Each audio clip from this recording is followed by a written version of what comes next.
একবার এক জঙ্গলে এক সন্ন্যাসী তার জামা শুকাতে যেয়ে এক মস্ত বড় বিপদে পড়ল। সে দেখলো কিছু ইঁদুর তার জামা কাপড়গুলো কেটে ফেলছে। এই সমস্যার সমাধান করার জন্য একটি বিড়াল পালা শুরু করলো। বিড়াল পালতে পালতে তার মনে হলো এই বিড়ালের জন্য তো আসলে দুধ দরকার। এই বিড়ালকে দুধ খাওয়ানোর জন্য একটা গাভী পালা যায়। ওই গাভীকে খাওয়ানোর জন্য তাকে এখন প্রচুর পরিমাণে ঘাস প্রয়োজন ছিল। সেই কারণে চাষাবাদ শুরু করলো। এত পরিমাণে কাজ সে সেটা একা করতে পারছে না, যার ফলে তার বিয়ে করার প্রয়োজন হলো। সে সন্ন্যাসী জীবন ত্যাগ করে ব্যবসা বাণিজ্য করা শুরু করলো, টাকা পয়সার দিকে মনোনিবেশ করা শুরু করলো। খেয়াল করে দেখলো আস্তে আস্তে তার লাইফটা না অনেক বেশি কমপ্লিকেটেড হয়ে যাচ্ছে। সে তার লাইফে যে সন্ন্যাস জীবনটা উপভোগ করতে চাচ্ছিল, সে তার লাইফে যে অ্যাচিভমেন্টটা চাচ্ছিল, তার কিছুই হচ্ছে না। সে অনেক বেশি ডিফোকাসড হয়ে যাচ্ছে।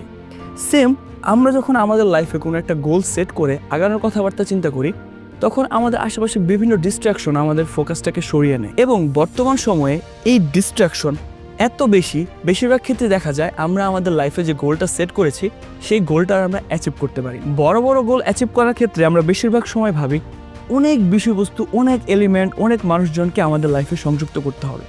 কিন্তু সত্যিকার অর্থে ধারণাটা সম্পূর্ণ উল্টো।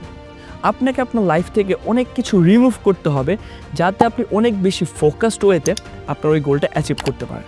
মনে রাখবেন, আপনি যদি আকাশে উঠতে চান তাহলে আপনাকে অনেক বেশি হালকা হতে হবে।